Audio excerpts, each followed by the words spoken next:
For 13 years, I had given everything to my wife's father's company. My time, my energy, my ideas, and my loyalty. I had worked through weekends, missed vacations, and sacrificed sleep, all to transform the struggling firm into an empire worth $85 million. It wasn't just a business to me. It was my creation. I had built it from the ground up, turning failed ventures into strategic successes, closing deals that others deemed impossible, and making my father-in-law's name synonymous with power and prestige. Yet, as I sat at the grand dining table that evening, surrounded by family members who had no idea of the storm brewing beneath my calm exterior, I heard the words that changed everything. "Your wife's new husband will take over now." The voice belonged to my wife, her tone smooth, practiced, like she had rehearsed saying it. Her father, seated at the head of the table, merely smiled in agreement, as if this was just another business decision, another shift in power that I should accept without question. My grip on the silverware tightened, but I forced my expression to remain neutral. I refused to give them the satisfaction of seeing my anger, my betrayal, the betrayal of a man who had dedicated his life to a cause only to be cast aside like an employee whose contract had expired. I glanced around the table. The rest of the family was chatting, eating, oblivious to the significance of what had just been said. Or maybe they knew, but they had chosen to stay silent, unwilling to challenge the patriarch's decision. That was how it had always been. What he said was law. And I had been a fool to believe that loyalty mattered, a fool to think that years of hard work and sacrifice would make me irreplaceable, a fool to assume that my wife, the woman I had built a life with, saw me as her partner rather than a placeholder for her new husband. I looked at her then, truly looked at her, and realized something I should have seen long ago. She had never fought for me, never stood up for me, never challenged her father's authority, even when his choices were unfair. She had simply played the role of the obedient daughter, the princess waiting for her father to arrange the best possible deal for her. And now, she had been promised to another man, not because I had failed her, not because I was lacking, but because I was no longer useful to them. I placed my fork down gently, smoothing my napkin over my lap, maintaining the mask of control that had carried me through countless business meetings. I wouldn't react. Not here, not now. They expected anger. They expected resistance. They expected me to protest like a man who didn't see the game they were playing. But I saw it now. The room filled with laughter, the clinking of glasses, the hum of conversation. And yet to me, everything had gone silent. I had built them an empire, and they thought they could hand it over to another man while I walked away quietly. That night, I didn't sleep. I sat in the dim glow of my study, staring at the documents stacked neatly on my desk. Financial records, contracts, agreements, all the proof of what I had given to this company, to this family. They had underestimated me. They thought I was just the workhorse, the fool who had built their fortune while they held the reins. But they had forgotten something important. The horse they had ridden for 13 years had learned to run without a rider. And if they thought I would simply walk away from everything I had built, they were gravely mistaken. By 3 a.m., I sat alone in my home office, the glow of my laptop screen illuminating the determination on my face. Sleep had no place in my mind tonight. Adrenaline coursed through my veins as I combed through every document, every contract, every financial statement I had ever signed. The betrayal from earlier that evening still rang in my ears like a haunting echo. Your wife's new husband will take over now. Those words should have broken me. They should have shattered my resolve. But instead, they had ignited something far more powerful. an unwavering fire to take back what was mine. For 13 years I had been methodical. While my father-in-law had played the respectable businessman and my wife had lived in luxury, I had been making moves, subtle, quiet, but undeniably strategic. I was not a fool. I had seen the way power shifted in this family, how loyalty was never a guarantee, how the only person I could ever truly trust was myself. And so, I had ensured that my control over the company was not just symbolic. It was legal, ironclad, and absolute. My fingers flew across the keyboard as I pulled up the executive shareholders agreement. The numbers stared back at me, a stark reminder of what I had orchestrated over the years. 62%. That was how much of the company I owned. Not my father-in-law, not my wife, not the stranger they had handpicked as my replacement. Me. I leaned back in my chair, exhaling slowly. They thought they had boxed me into a corner, but they had no idea that I had already built an escape route. They expected me to disappear quietly. Instead, I was going to remind them exactly who they were dealing with. As the clock struck 8:45 a.m., I walked into the company headquarters, not as a man who had been discarded, but as a man who was about to burn their carefully laid plans to the ground. The lobby was already bustling with employees, executives, and assistants moving between meetings. Some offered me nods of respect. Others glanced at me with uncertainty. The whispers had already started. Did he hear the news? Will he step down? What's he going to do? I ignored them. I wasn't here for rumors. I was here for war. Taking the elevator to the top floor, I strode into my office, my presence alone sending a wave of tension through the space. My assistant, Danielle, looked up from her desk, her face betraying none of the chaos that must have been circling through the company grapevine. She had been with me for nearly a decade, loyal, sharp, and always 2 steps ahead. "Schedule a board meeting for noon," I said, setting my briefcase down. She hesitated only for a second before nodding. "Anything else?" "Yes," I said, my voice calm. "Call the legal team. I want them ready." Her gaze flickered with understanding.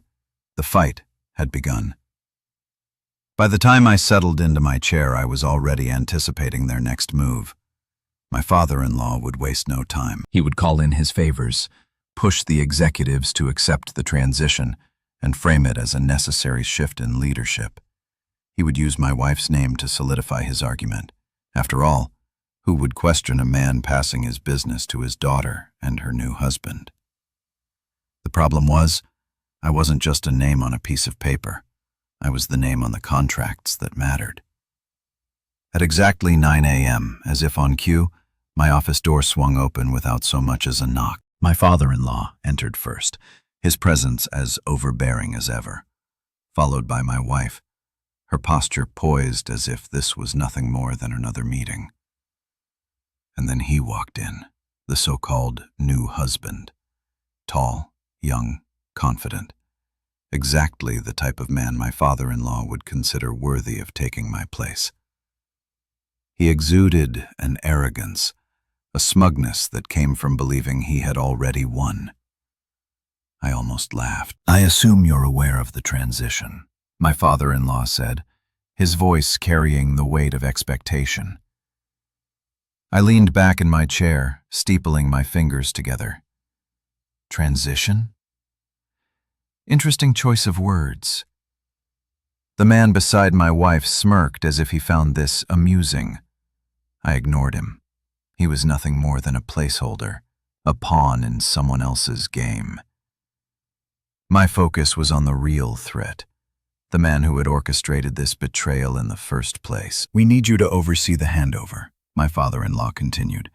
"We expect full cooperation." I exhaled slowly, shaking my head. They really thought they had everything figured out. "You don't have the authority to make that decision," I said, my voice eerily calm. A flicker of irritation passed over his face. My wife's expression barely shifted, but the smug look on her new husband's face faltered. I reached for the remote on my desk and pressed a button. Behind me, the massive screen on the wall lit up, displaying the executive shareholders agreement. Their eyes darted to the document, confusion setting in first, then panic. This document states that any transfer of power requires approval from the majority shareholder, I said, watching as the reality of the situation dawned on them. And that would be me. Silence. Heavy, unmistakable. For the first time, my father-in-law's mask of composure cracked. "This is impossible," he muttered. "No," I corrected, my voice cutting through the tension. "What's impossible is thinking I would spend 13 years building something, only to let you steal it from me." I turned my gaze to my wife. "Did you really think I wouldn't see this coming?" I asked her, my voice laced with disappointment. She didn't answer. Her hands tightened into fists at her sides. I let the silence stretch between us before shifting my attention to the man standing beside her, the one who had walked in thinking he was about to inherit an empire. "You have two choices," I told him. "You can work under me, or you can walk out that door and never set foot in this company again."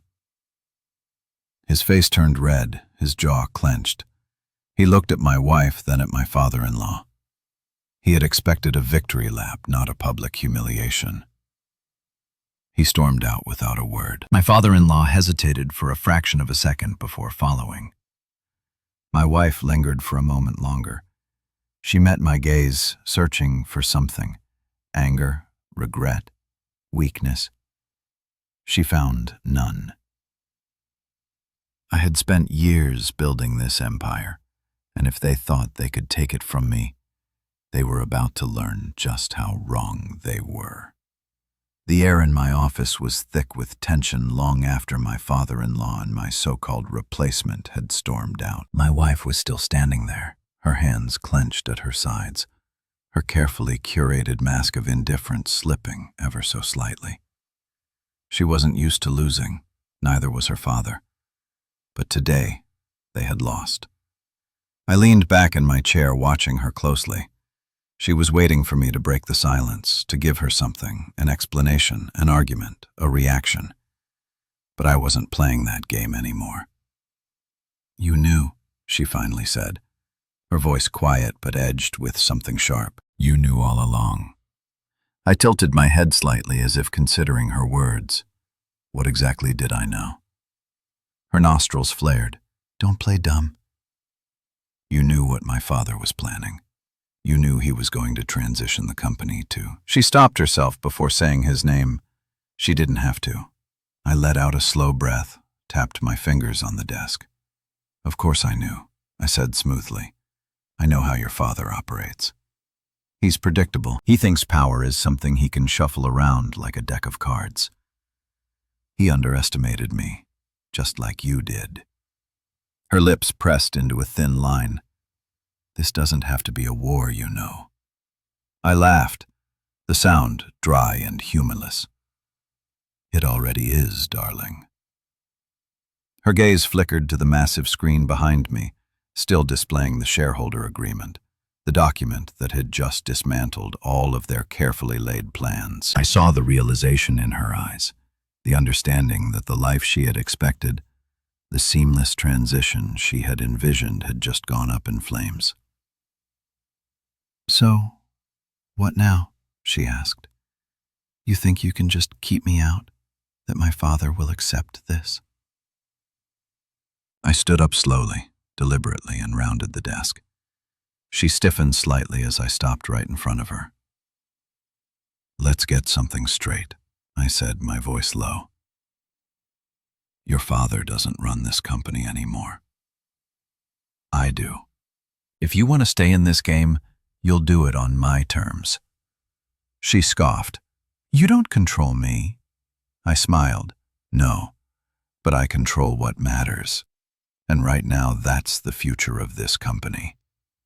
If you thought I was going to just step aside and let you and your new husband waltz in, you don't know me as well as you think."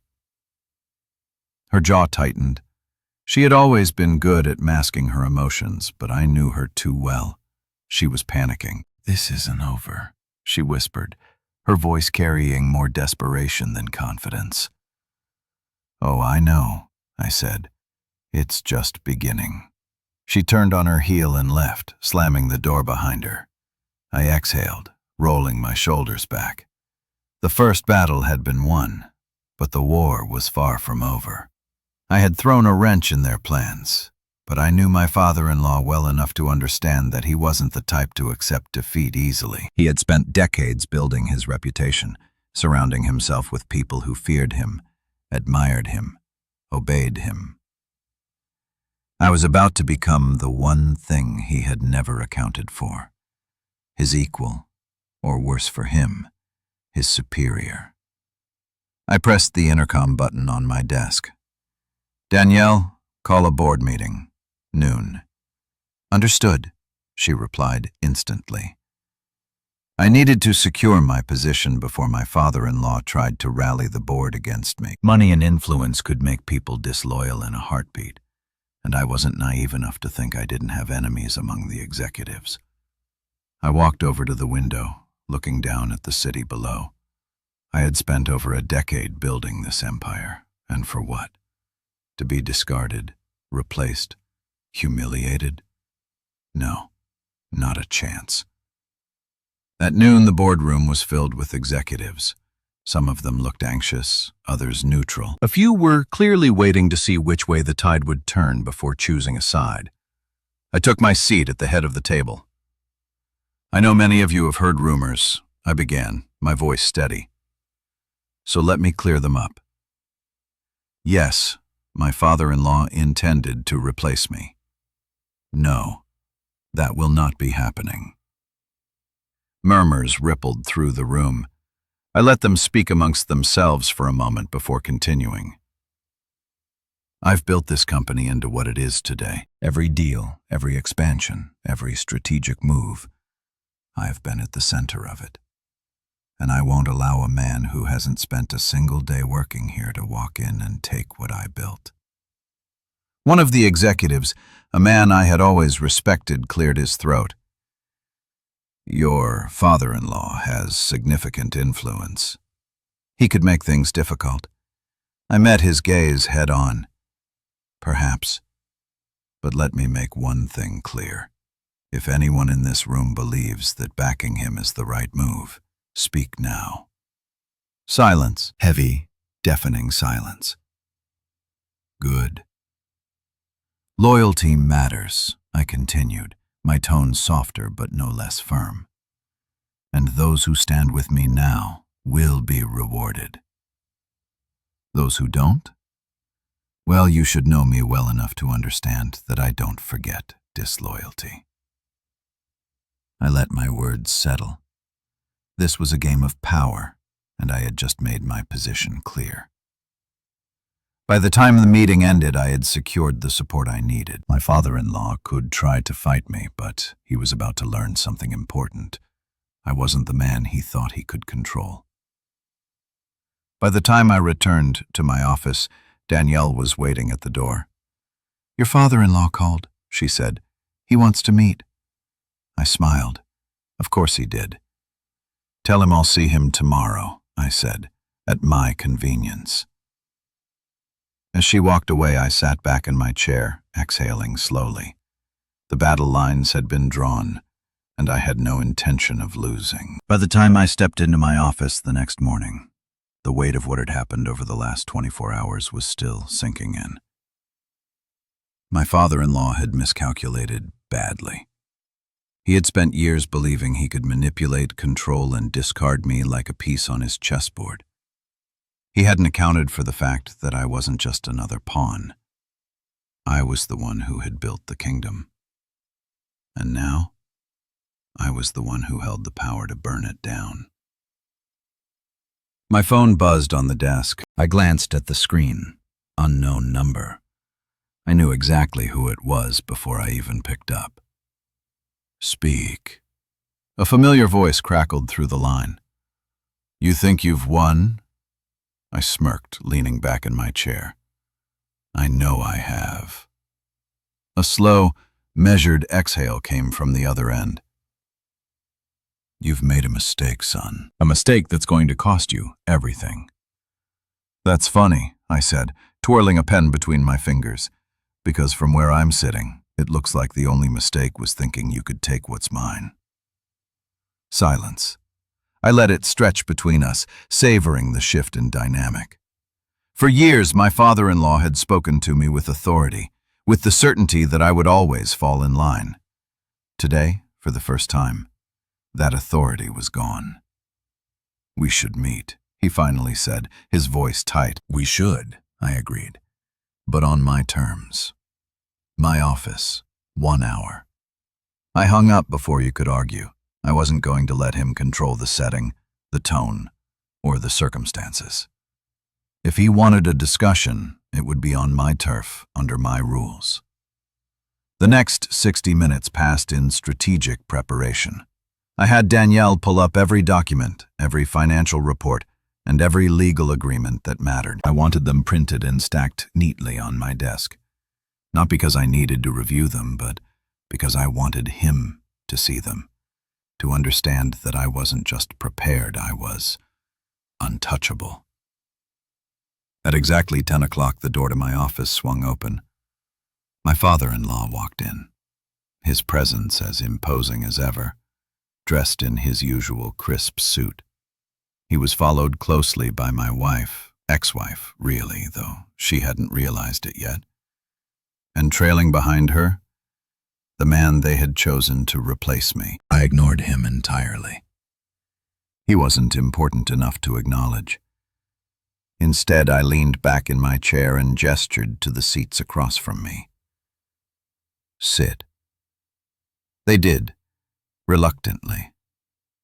You think you can just lock me out of my own company? My father-in-law's voice was sharp, laced with barely concealed fury. I smiled. I don't think. I know. I tapped the stack of papers on my desk. 62%, remember? That's my share, which means I make the decisions now. Not you, not her. I nodded toward my wife, whose expression remained unreadable. And definitely not him. Her so-called new husband shifted in his seat, uncomfortable. This is a family business, my father-in-law pushed. And you're no longer family. I tilted my head. Funny. You had no problem with me being family when I was the one securing multi-million-dollar contracts, expanding the business, and cleaning up your financial messes. His jaw clenched. I continued. You're right about one thing, though. This is a family business. But see, I was smart enough to make sure that blood ties don't equal ownership. I slid a document across the desk. This is the revised executive structure I filed this morning, I said casually. Effective immediately, your title as chairman is revoked. Your board privileges are suspended. Your access to financial accounts, gone. You no longer hold a single voting right in this company. My father-in-law's face turned red. You can't do that. I raised an eyebrow. I already did. My wife, ex-wife, leaned forward, her voice softer but no less sharp. Why are you doing this? I turned my gaze to her, finally giving her my full attention. Why? I repeated. You really have to ask. She didn't flinch, but I saw the flicker of uncertainty in her eyes. You stood by while your father plotted to erase me, I said, my voice steady. You let him decide that I was disposable. You sat there at dinner, smiling, while he handed my legacy to someone else, like I was nothing more than an employee who had overstayed his welcome. I didn't. You did. I cut her off. And now you get to watch as everything you thought was yours slips through your fingers. Silence. The man beside her, her new husband, was visibly uncomfortable. He had come here expecting a smooth transition, a welcoming handoff. Instead, he was sitting in the room with the man he had tried to replace, realizing just how out of his depth he truly was. I turned back to my father-in-law. You built this company, but I made it an empire. And now I own the empire. I stood up, buttoning my suit jacket. I suggest you start making peace with that. For the first time in his life, my father-in-law looked at me not with control, not with arrogance, but with something close to fear. He had underestimated me, and now he was paying the price. He stood abruptly, shoving his chair back. "You'll regret this," I smiled. "No, you will." He turned and stormed out, slamming the door behind him. My wife hesitated for a brief moment. I saw something in her eyes, maybe regret, maybe realization, but it didn't matter anymore. She had made her choice, and I had made mine. She turned without another word and followed her father out. I finally turned to the man who had been left behind, the one they had planned to install in my place. He swallowed hard. "Look, man," I cut him off with a single glance. "Get out." He scrambled to his feet and all but ran out of my office. As the door closed behind him, I exhaled slowly, letting the silence settle. The battle wasn't over yet, but today I had won. And I wasn't done winning. The morning after the confrontation, the weight of my victory still lingered in the air, thick and undeniable. But I knew better than to celebrate too soon.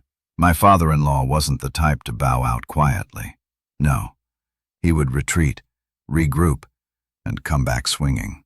He had spent decades building his power, surrounding himself with men who owed him favors, men who would gladly stab me in the back if it meant securing their own positions, which was why I had to move first. I arrived at the office earlier than usual, stepping into the sleek glass tower that bore my legacy.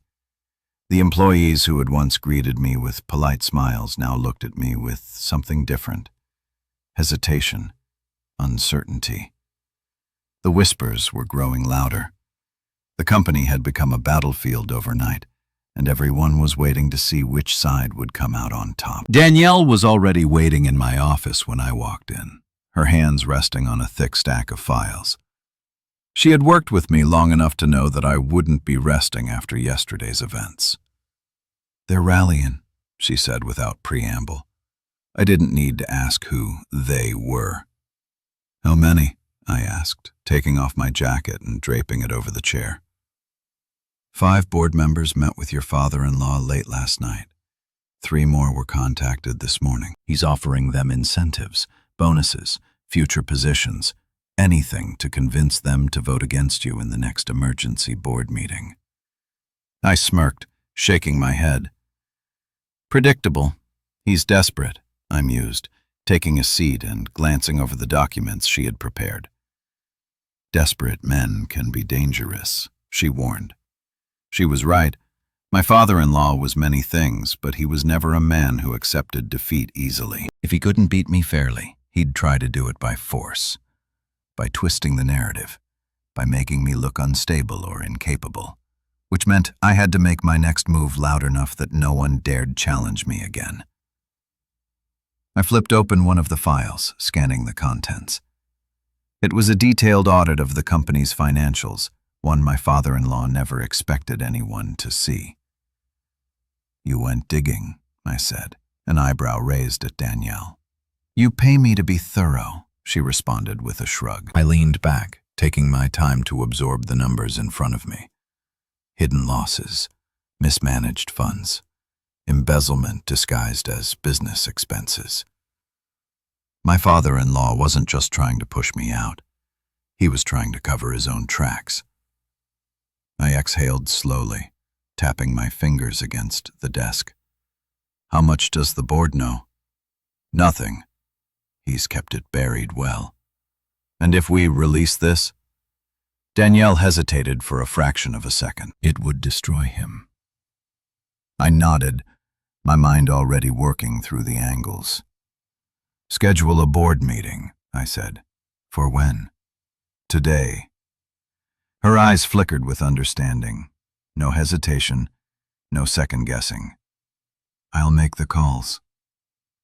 The battle lines had been drawn, and today I was going to end it. By noon, the boardroom was filled with executives, each of them wearing a carefully guarded expression. They knew something was coming. My father-in-law was already seated at the far end of the table, his posture stiff, his eyes locked onto me the moment I entered. I didn't look away. I took my seat at the head of the table, allowing the silence to stretch just long enough to make them uncomfortable. I called this meeting for one reason, I said finally, my voice even, to discuss the future of this company. A few of the board members exchanged glances. My father-in-law leaned forward, his fingers interlaced. "The future is already being decided," he said smoothly. "The question is whether you'll accept it or fight it." I smiled, tilting my head slightly. "Oh, I'm not fighting it. I'm shaping it." I reached into the folder in front of me, pulled out a thick stack of documents, and slid them across the table. "These are the company's financial records," I announced, watching as the executives leaned in. Specifically, records of mismanaged funds, hidden debts, and unauthorized transactions. The reaction was immediate. Murmurs rippled through the room, eyes darting toward my father-in-law. "This is nonsense," he snapped. "Is it?" I challenged, flipping to a specific page and turning the document toward him. "Because this, right here, this is a record of $14 million funneled into offshore accounts under your name." The room fell silent. One of the board members, a man who had always been one of my father-in-law's closest allies, cleared his throat. "Is this true?" My father-in-law's expression barely flickered, but I saw the tension in his shoulders. He was cornered, and he knew it. "This is a private family matter," he said, his voice quieter now. "No," I corrected, my tone sharp.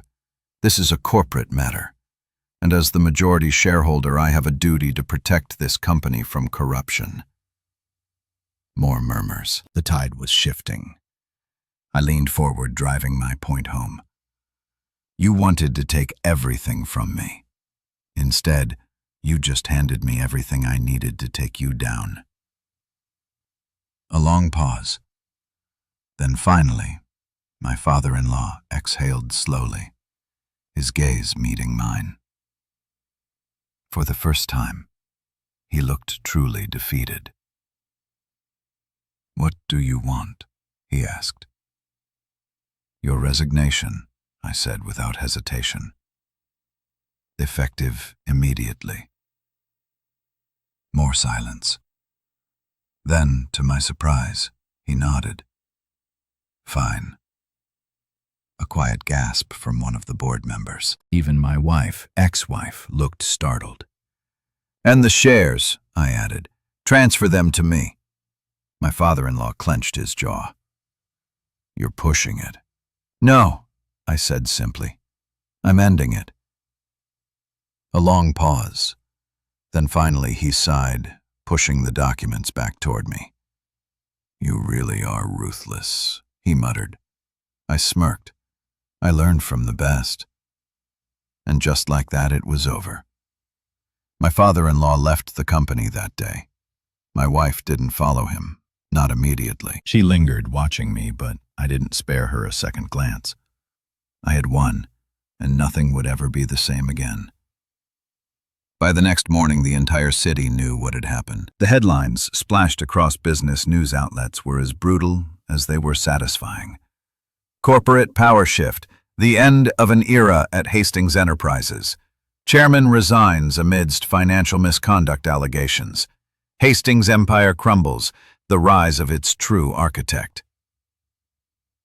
I sat in my office, sipping my morning coffee, reading through each article with a quiet satisfaction. The war was over.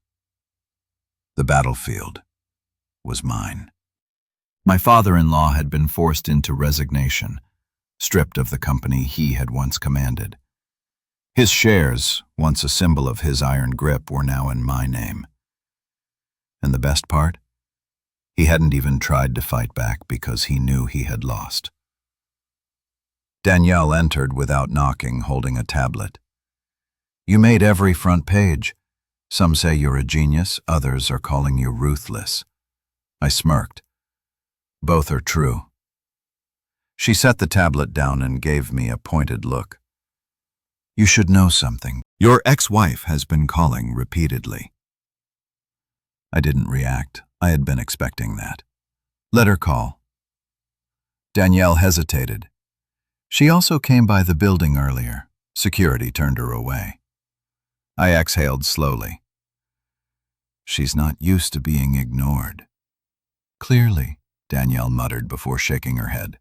One more thing. You're getting interview requests. Bloomberg, Forbes, even a few international networks. Everyone wants a comment.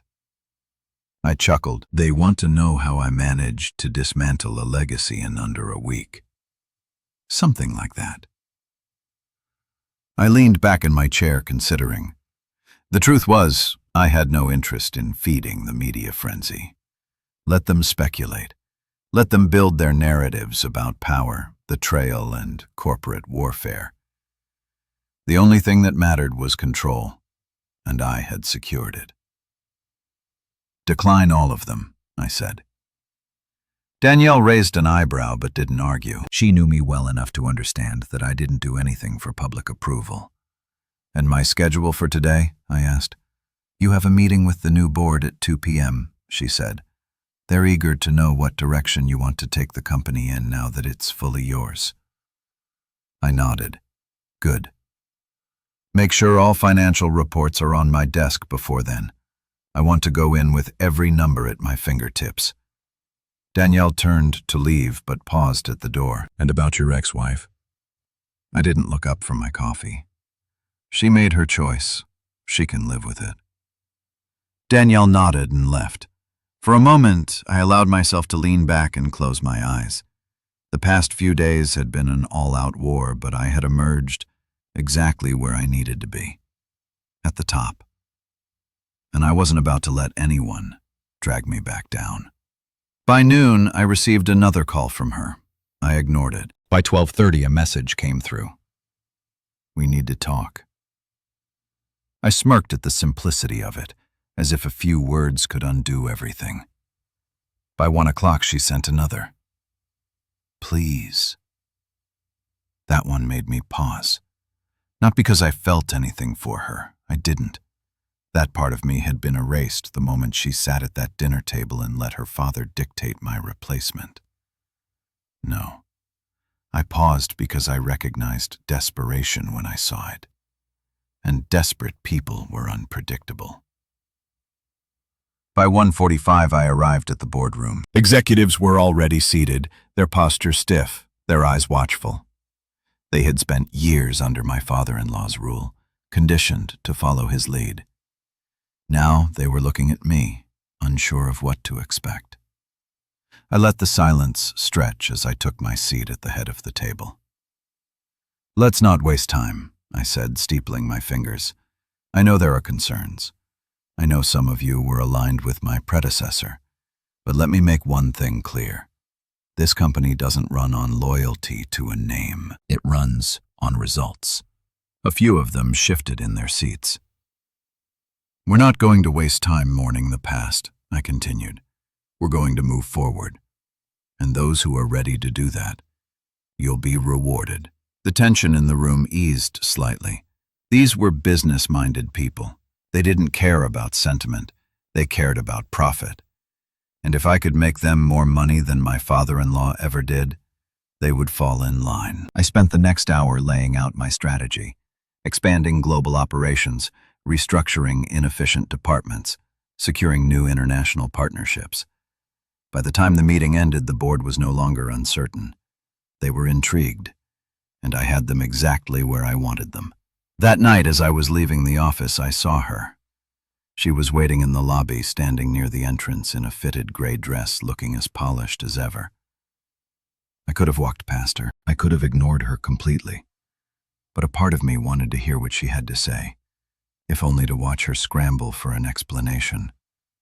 So I stopped.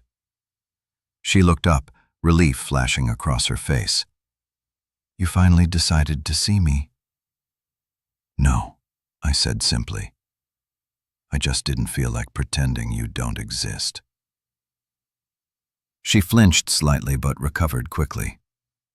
Can we talk in private? I studied her for a long moment. Then, without a word, I turned and walked toward the side exit. I knew she would follow. Outside, the night air was crisp, the city lights reflecting in the glass windows of the building I now fully controlled. She wrapped her arms around herself, hesitating. I didn't want this, she finally said. I laughed, shaking my head. You stood by and watched it happen. She stopped herself, frustration flickering in her eyes. I didn't know how to stop it. You didn't try, I said coldly. Silence stretched between us. I made a mistake, she admitted finally. I nodded, shoving my hands in my pockets. Yes, you did. Her lips parted slightly as if she had been expecting a different response. She exhaled. I just want to know if there's any way to fix this. I looked at her then, really looked at her. She had been the woman I once trusted, once believed in.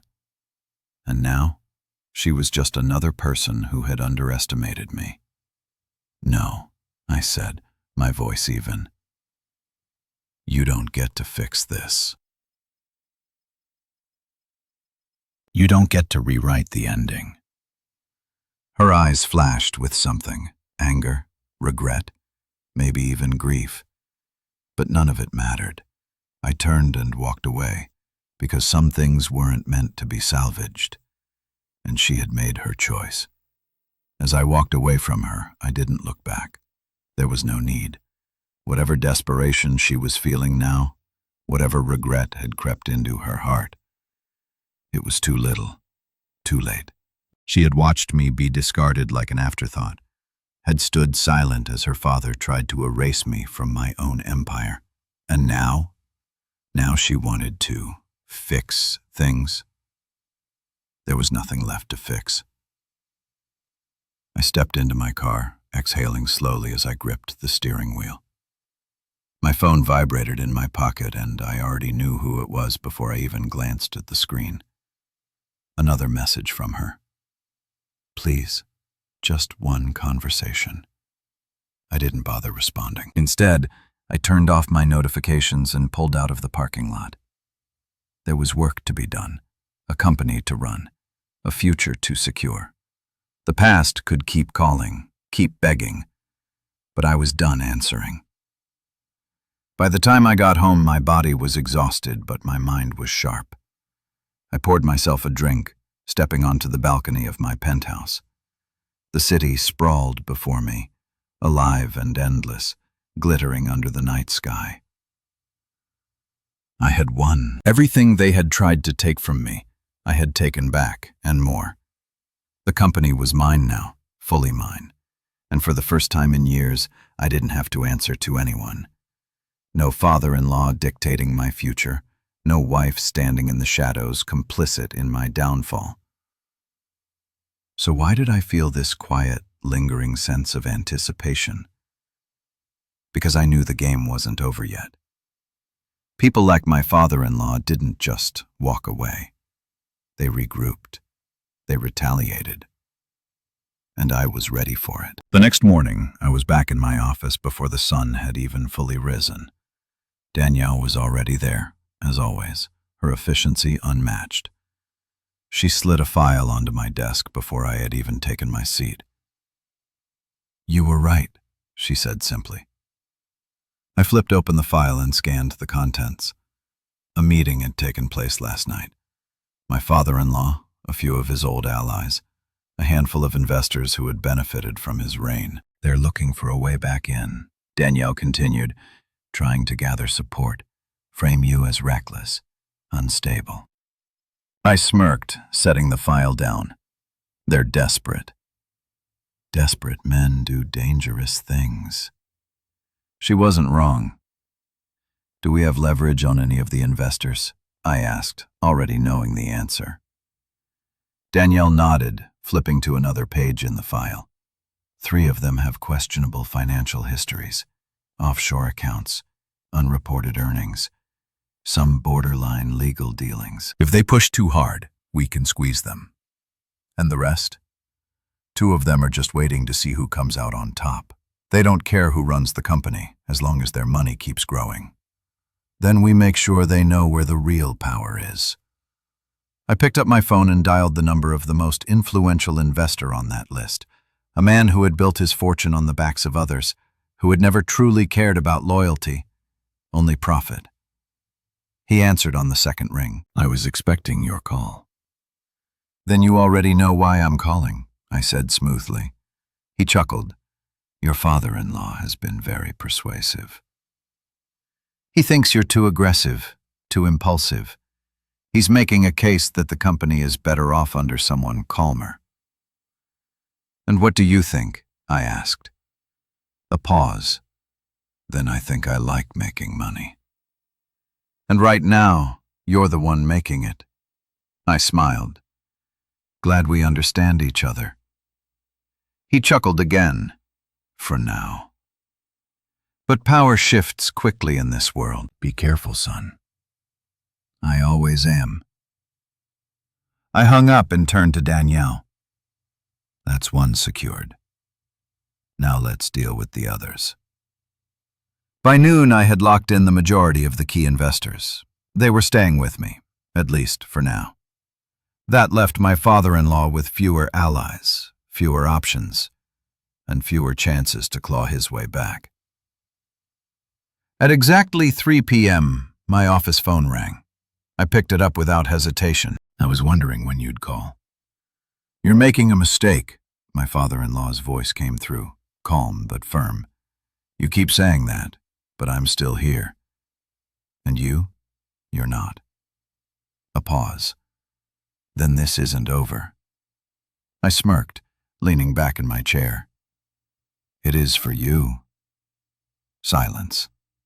Enjoy your retirement, I said, then hung up. I exhaled, setting the phone down.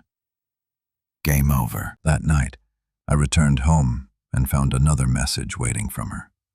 I miss you. I stared at the words for a long moment, then deleted the message without responding. She had chosen her side, and I had won. I stepped out onto my balcony, the city stretching before me. For the first time in years, I was exactly where I was meant to be. Untouchable, unstoppable, and finally free. By the next morning, the dust had settled, but the game wasn't over. Power struggles never truly ended. They just shifted, reshaped themselves into new battles, new challenges. The difference now? I was the one holding the sword. I arrived at the office before sunrise, the city still waking up as I stepped into the towering glass building that bore my legacy. Employees were moving through the halls, whispering, stealing glances my way. They weren't used to this version of me. The man who had once worked silently in the background, now the man in charge. Danielle was waiting in my office, already scanning through her tablet. She barely glanced up as she spoke. Your ex-wife was seen leaving her father's house late last night. Sources say she's distancing herself from him. I smirked. Of course she is. She sees the writing on the wall. Danielle finally looked up, giving me a pointed look. You think she's doing this for you? I let out a short laugh, shaking my head. No, she's doing it for herself. Because that's who she was. She had spent years aligning herself with power, making sure she was always on the winning side. Now that her father had been cast out, she was looking for a way to reclaim her position. What do you want to do about it? Danielle asked. I leaned back, considering. Nothing. Let her flail. Let her wonder if I'll let her back in. Let her feel what I felt the moment she betrayed me. Danielle nodded, not arguing. She knew better than anyone I didn't act out of emotion. I acted out of strategy. 어찌미도 그난 sad score. Hedetti, faculty Joe, secure plus how to be Must be biscuit. of the agency had a turn to Bash. No, but the slim color, but nothing that sample kind of Jamaica. We cross like fuck. So I don't think nobody and love first playful out and bail out of it like and on fit for it is just the full I got no is a bar case. As we soon which ought to act. Hey, it's matter of rub system. You're getting NC percent on the other where. What about it? Getting I was witness you for a rat me got on walking a chefy age or dig in with it and nations of pimps of that region his name later make back later.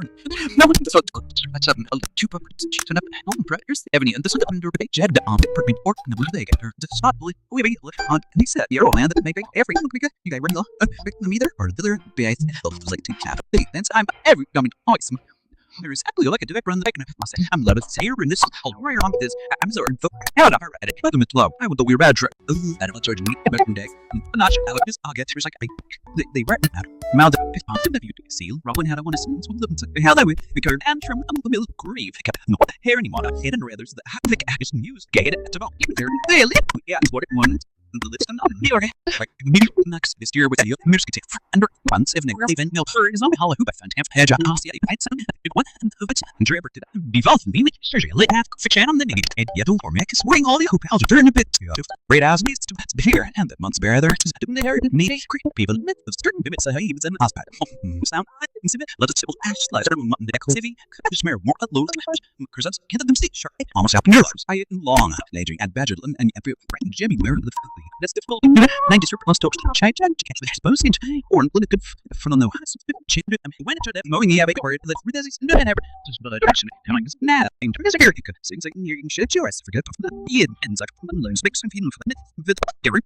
It's been skins call like I'm your nil the lame. I still if you if these I'll show women shout it off. It's like you pardon me never need Margaret that just too many. Tell is because horse they were no had just another this night called the requirements. Mark I for with paper. I'm sure. Well, but it can guess they can develop a form so I can part to the accident that we're waiting to look at that we are finally attached into I'm infinite eight was he covering Meyer snowed up the office but Dave Meyer red I'll creek the wire I am just saying if I've not like I aren't to rest long way on the meeting me laughs or a conveyor which best you can have reason they were entering New York no one knows so much waiting hello political scrap people with left until has enemy yet skim with it right the oversets over a week on the lair snow a left for tired to see if it is have right now and leave on however about the way together so will leave your that say we were little house follow the dare it's or bro miss him making their only I'm gonna break I'm not fine I'm here with I right it was preserved time got to love but this get lady office garage can't photo life yes right this is what I guess they thought it was new one thing if you know part to get happen hey any year I go calling my snap yes he made give me by it's so trying on super need to what to get they were going to make say here well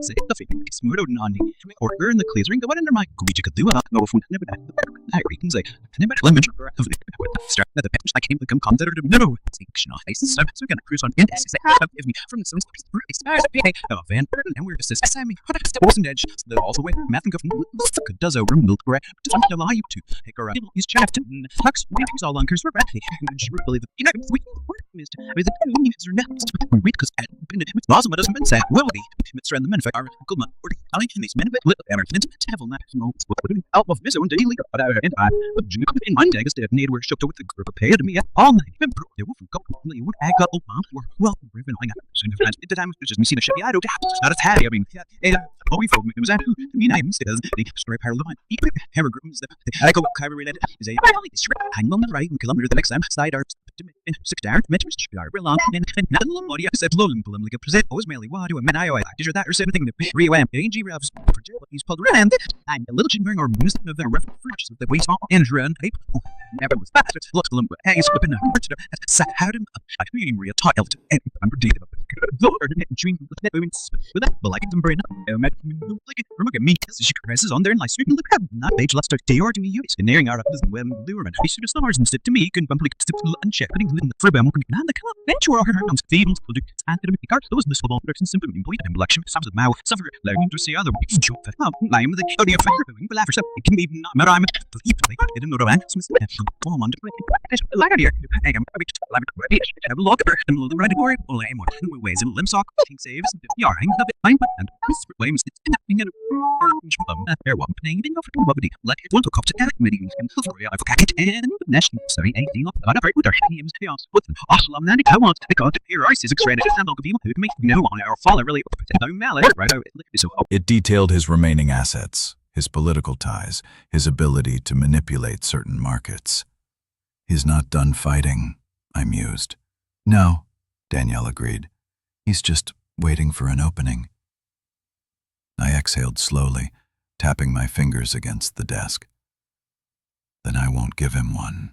Schedule a meeting with the board. I want everything airtight before he makes his next move. Already on it, she said, stepping out of the office. I turned my chair toward the window, gazing out over the city. This was the part no one ever talked about, what happened after you won. People assumed victory was the end, but it never was. Power had to be maintained, defended, strengthened, and I wasn't about to let anyone take it from me again. By noon, the boardroom was packed. The atmosphere was different now. No more uncertainty, no more divided loyalties. They all knew where the power lay. We're going to discuss expansion, I said, scanning the room. Hastings Enterprises is no longer just a domestic firm. We're taking it global. A few surprised glances, some nodded, already considering the implications. We've relied too long on old strategies, I continued. We were reactive. Now, we're going to be proactive. New markets, new investments. We don't sit back and wait for opportunities. We create them. An executive shifted in his seat. That's going to require aggressive funding. I smiled. I'm aware. Danielle slid another document across the table. We've already begun securing private capital. Within the next 3 months, we'll have the liquidity needed to make our first international acquisition. Murmurs of approval. My father-in-law had spent years treating this company like his personal kingdom, using it to consolidate power rather than actually grow it. That was his biggest mistake. He played defense. I wasn't going to. I was going to conquer. That night, as I was leaving the office, my phone buzzed. Unknown number. I already knew who it was. I answered, bringing the phone to my ear without speaking. A slow exhale on the other end. You've made your point. I smirked. Have I? A pause.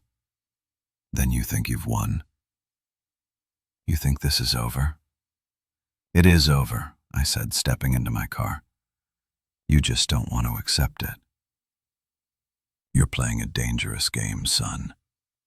I'm not playing anymore. You are, and you lost. Silence. Retire, I continued. Enjoy what's left of your influence before it disappears completely. Because if you come at me again, I won't just take your company. I'll take your legacy. A long pause. Then, finally, you really are ruthless. You taught me well, I said, before hanging up. I set my phone down, exhaling. That was the last time my father-in-law ever tried to challenge me. 3 months later, Hastings Enterprises secured its first international acquisition, expanding into European markets. The numbers skyrocketed. I watched from my office window as the stock price climbed, the city lights reflecting in the glass. I had won, not just the battle, the war, and no one would ever take this from me again. That night I got another text from her. I still love you. I stared at the message for a long moment before typing back. I don't. And with that, I blocked her number. Because power isn't just about winning. It's about knowing when to walk away. And I was never looking back. The city never truly slept, and neither did power. While the rest of the world moved through their routines, I was already steps ahead, calculating my next move. Power wasn't just about holding on. It was about expanding. And if my father-in-law had spent decades defending his empire, I was going to spend the next decade building mine. Bigger than he ever imagined.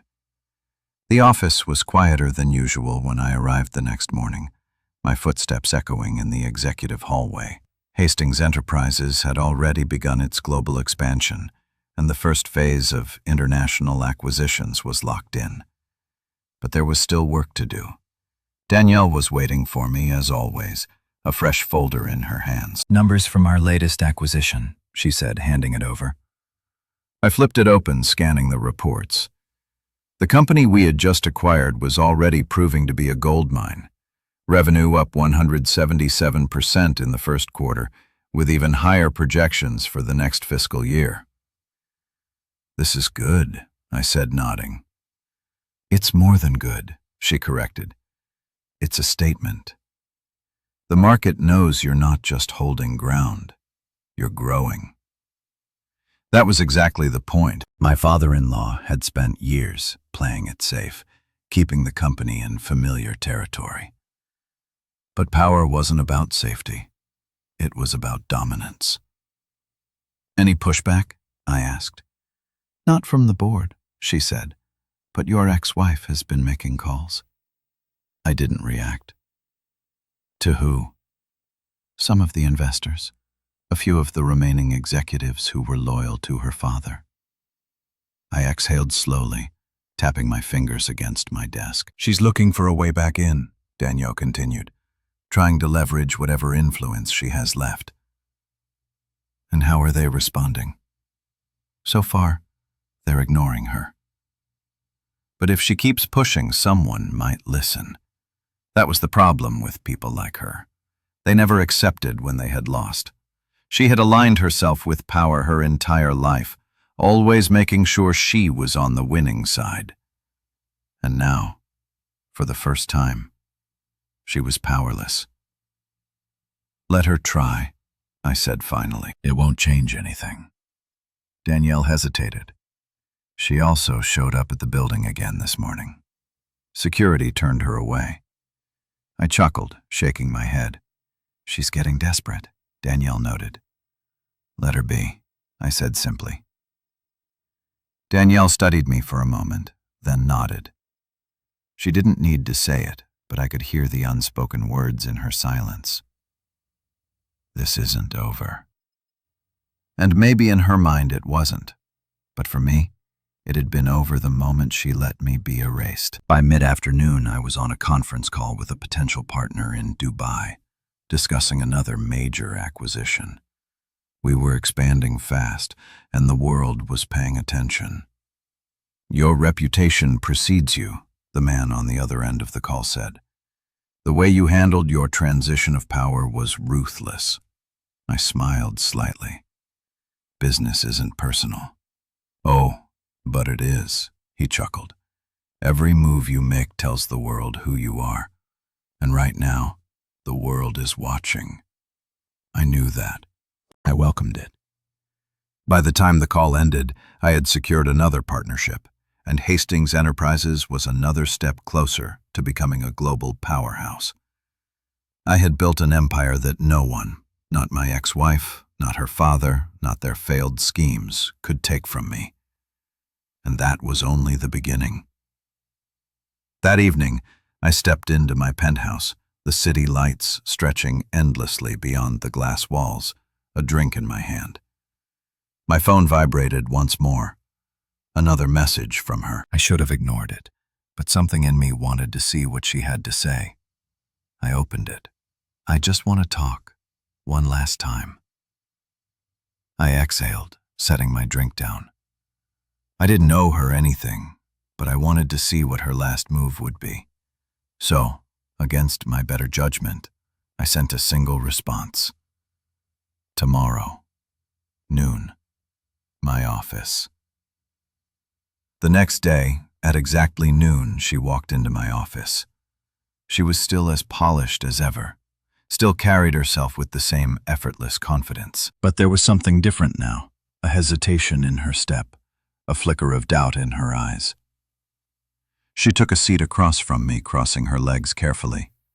"You look good," she said after a moment. I didn't respond. I just studied her. She sighed. "I don't know how to start this conversation." "Then don't." Her jaw tightened slightly, but she forced a small smile. "I made a mistake." "You made a choice," I corrected. "And it was the wrong one," she admitted. I tilted my head slightly. "Didn't seem wrong when you sat across from me at that dinner table, letting your father replace me like an employee past his expiration date." She flinched at that. "Good. I was stupid," she said, her voice quieter. "I let my father control everything.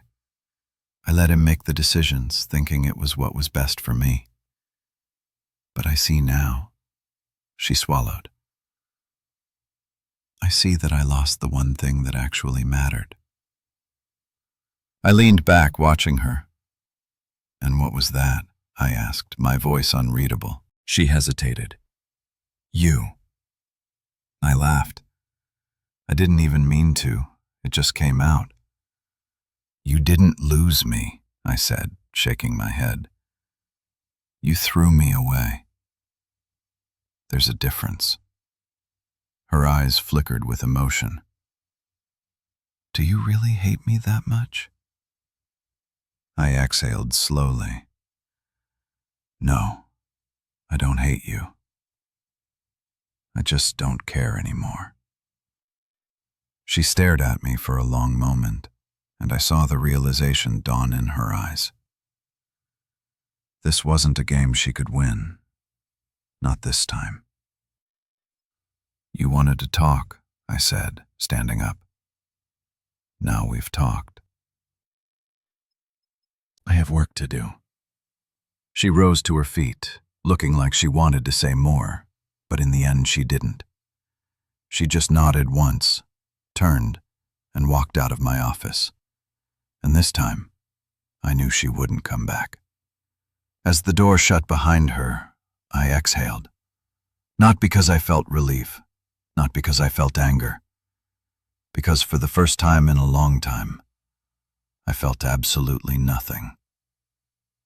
And that meant I had truly won. The door clicked shut behind her, and for the first time since this war began, I felt nothing. No rage, no regret, no satisfaction. Just a cold, quiet finality. It was over. She had walked out of my life the moment she let her father erase me. And today, I had returned the favor. I turned back to my desk, my fingers grazing the sleek surface as I exhaled. There were no more distractions, no more betrayals to uncover, no more battles left to fight. I had won. And yet, the city outside my office window kept moving, untouched by the war I had waged and won. The world didn't stop for victory. Neither could I. My phone buzzed. Danielle's voice came through the speaker. "The reporters are still requesting an interview. They want to know your official statement now that everything is settled." I smirked, shaking my head. Let them speculate. I don't owe anyone an explanation. "Understood," she said. A pause. "By the way, your ex-wife just left the building." "I know." She looked different, not as sure of herself. "She'll adjust," I said simply. Danielle didn't press further. She never did. She understood me better than most. "One more thing," she said. "Your father-in-law has officially stepped down from all his remaining positions. He's off every board, out of every financial circle. The investors have cut ties. He's irrelevant now." I nodded. Good. That was the final piece, the last loose thread. He had spent decades ruling from behind a desk, controlling people like pieces on a chessboard. He had built a name, a reputation, a legacy. And now he was just another forgotten businessman. Poetic. "There's one last issue," Danielle said carefully. "His lawyers reached out. He's requesting a meeting." I exhaled. Of course he is. He wouldn't go down without trying to salvage something, some piece of his power, some remnant of his former life. "Set it up," I said. "My office. Tomorrow." "Are you sure? I want to see the look on his face when he realizes there's nothing left for him to take." Danielle didn't argue. "Tomorrow, 10 a.m., she confirmed. I hung up, staring out at the city. Tomorrow, I would bury the past for good. The final meeting. At exactly 10 a.m., my office door swung open. My father-in-law walked in, but he wasn't the same man he had been months ago. Gone was the confidence, the arrogance, the quiet certainty that he was always in control. He looked old, small, defeated. He took a seat without waiting for permission, but there was no power in the gesture. "I won't waste time," he said, his voice rougher than before. "I know what you think of me. I know you believe this is over." I didn't respond. I just watched him. "But you don't understand something," he continued, leaning forward slightly. "Power never truly disappears. It shifts. Today, you have it, but tomorrow, it could be someone else." I smiled slightly. "Is that a warning?" "It's a lesson," he said. "One I had to learn the hard way. One day, someone younger, smarter, and hungrier than you will come for what you built. And if you're not careful, you'll be sitting in this chair, having this conversation." I studied him. He wasn't wrong. Power was never permanent. It had to be defended, strengthened, reinvented. But I wasn't him. I hadn't built my empire on family loyalty or empty favors. I had built it on strategy, control, and absolute leverage. "I appreciate the advice," I said smoothly, "but I'm not you, and I won't make your mistakes." He exhaled, shaking his head. "We'll see." Silence stretched between us. "Why are you here?" I asked. "I want one thing," he said finally. "A seat at the table." I laughed, shaking my head. "You had a seat. You lost it. I built this company. And I built it into something bigger than you ever could," I countered. "This isn't your legacy anymore. It's mine." His jaw tightened. "Then at least let me buy back in," he pushed. "Name your price." "There is no price." A flicker of something crossed his face. Frustration, maybe even desperation. "You're shutting me out completely." "You shut yourself out," I said simply. "You made a choice. Now you live with it." His hands curled into fists on the desk, but there was nothing left for him to fight. "You'll regret this," he muttered. "No," I said. "You will." He stood abruptly, shoving his chair back. "I hope you enjoy this power while it lasts," he said, "because one day you'll look around and realize you're alone." I met his gaze without flinching. "Alone is better than betrayed," I said. He hesitated for a fraction of a second, then, without another word, he turned and walked out. And just like that, the war was truly over. The legacy they couldn't steal. That evening, I sat in my office, the city stretching before me. Everything had changed. The company was mine, the empire was secured, and the people who had tried to take it from me were gone. I had built something no one could steal. Not my ex-wife, not her father, not anyone. And now, Now I wasn't just defending my power, I was expanding it. A knock at the door. Danielle stepped in, her expression unreadable. You did it. Of course I did. She nodded, then hesitated. So, what now? I smirked, leaning back in my chair. Now, I echoed. Now I make sure no one ever forgets who built this empire. She studied me for a moment, then smiled slightly. I never doubted you. As she left, I turned back to the city. They tried to erase me. They tried to replace me. They failed. Because Hastings Enterprises wasn't just a business anymore. It was my legacy, and I would make sure no one ever took it from me again.